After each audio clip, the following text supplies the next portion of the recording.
I want to talk about the stories games can tell, but first I want to invert the question and I want to ask, what is a story about games? On a given day, this is the game news stories according to Google. I wouldn't say this is super comprehensive or anything, but it's not really that surprising. This has been my experience. So we have some promotion here. We have a PewDiePie, somebody who streams video games for a living. He plays them online and he shows them to others, being shouted out by the person who shut up New Zealand, the church strategy. I ignored my children to play video games. Liverpool is scared of losing fans to Fortnite, and the Division 2 is severing politics from video games. So, in summary, it's not a very positive picture. It's one of disconnect, violence, just sort of losing track of reality, not really representing it very well. So, let's talk about the stories those kind of games tell, right? So, a random smattering of the most popular games at the moment. It's Fortnite, Rocket League, Rainbow Six, Far Cry 5, PlayerUnknown's Battlegrounds, Call of Duty, Black Ops 4, and Red Dead Redemption 2. Fortnite doesn't appear because of different metrics, but it doesn't matter. Basically, Fortnite and Rocket League, they sit in a sort of a self-expression mode of game.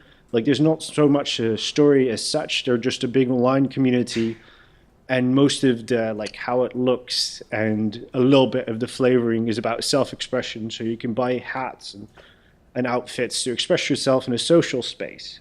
Then Rainbow Six, Battlegrounds, and Call of Duty, but also Far Cry, are all some kind of variations on a very strong military theme where you shoot people in military gear. The exception here being Red Dead Redemption 2, which is a game about being a cowboy, which is fitted in the Old West and does a lot of nice historical research, and is the only game in this list that's actually praised for its story, but it does so in a rather predictable way where you are a cowboy shooting people. Again, there's a through line here. It's not all violence, but there's almost nothing here that really tells a story and certainly doesn't tell it non-violently. It's also notable that most of these games can also succeed without telling a good story. It's not really about telling a good story. It's nice, but it's more about like how does it feel when you shoot somebody, right? So what stories could games tell?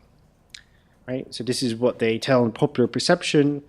What could they tell instead? This is slightly disingenuous. Maybe in popular perception, like it's like, ooh, maybe they could do something different. The fact is they already are doing something different. The means of production around games have been hugely democratized since, I don't know, give or take 10, 15 years ago, when for various sort of technical reasons it became much more viable to do small-scale game production. With small-scale production came the ability to serve niches and to tell different stories because you don't have to spend all your money marketing the hell out of your game, so the risk is lower. That opens up the space to do other things, maybe things that are not about shooting other people in the face. Where the Water tastes like wine fits in here nicely. So it is a game like Red Dead 2 is also set in the Old West, but more around the Dust Bowl era, like the 1930s. And while the game certainly features violence, it's never with you as the instigator. It's more about the stories behind it. So what are the inspirations for this game? The Grapes of Wrath by John Steinbeck and other books about oral history around the 1930s. Beat poets like Kerouac and Ginsberg.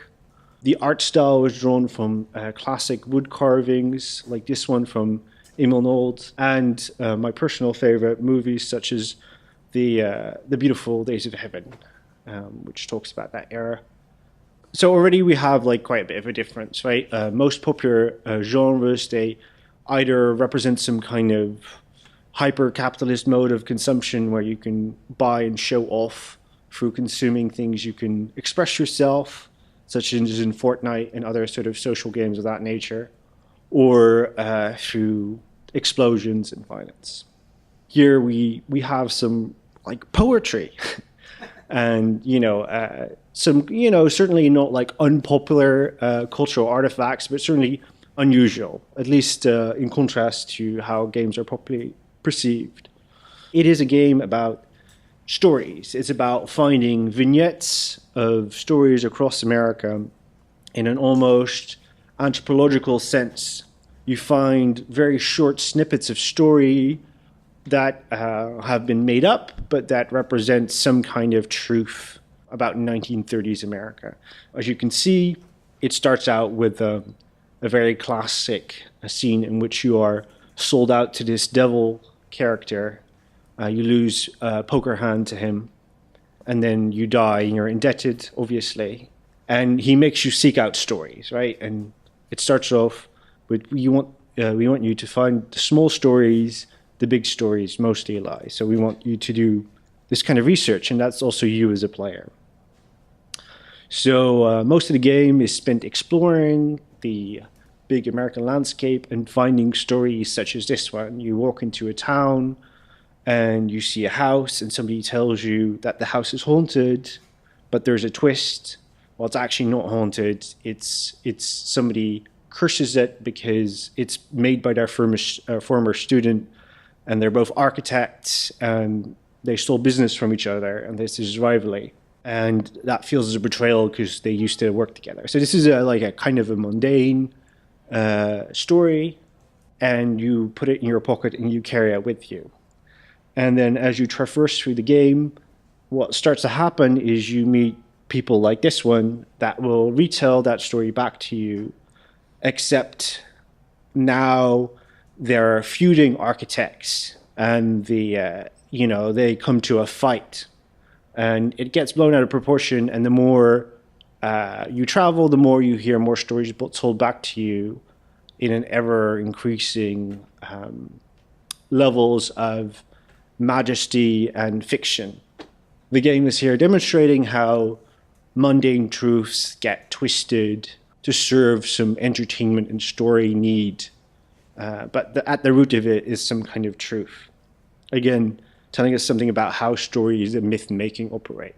In a way, the game is trying to reverse the big myth about society and make it about small stories. This is sort of the premise on which it operates. So it is a patchwork of stories that you discover, all these small myths and truths, but also itself, in the way it was actually made, the creator actually commissioned a lot of stories from different people. So there are all these characters that are authored.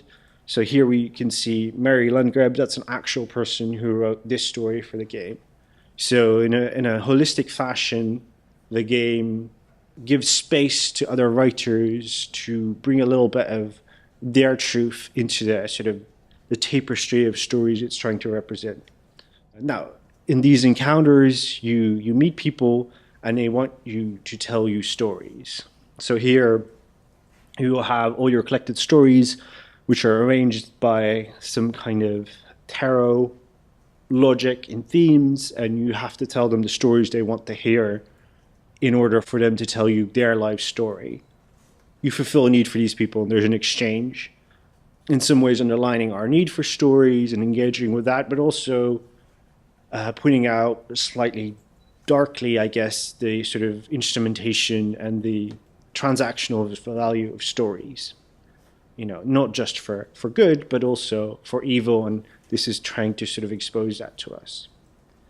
So, in the end, it's a game that posits that we can get closer to each other, but also closer to reality by listening to each other's mundane stories, and it tries to show you that by confronting you with these small stories about the West and see how they change. Its premise is sort of neatly lined up here in the quote from The Wolf, which is funnily voiced by Sting for whatever reason. So the more true stories you can find and tell, the more you can weave the truth into the big story. Tarnish it a bit, perhaps, but isn't a dingy and battered truth better than a shining lie? So its thesis is we get closer to these small truths, and maybe we get closer to the bigger truth. Well, you could argue that point. You could debate it or discuss it or disagree with it. Certainly this game tries to do something beyond just having good trigger feel, right? Or a sense of triumph of having had victory over many of your friends or anonymous online strangers. It actually tries to work with this thesis and bring some sense of closeness. And I think that's admirable. If you want, this game is also available out on Steam. Please actually buy it. It was unfortunately not that financially successful, sadly, as some of these things are. It's a slow game, but it's very well written. I can heartily recommend it. Thank you very much. Great.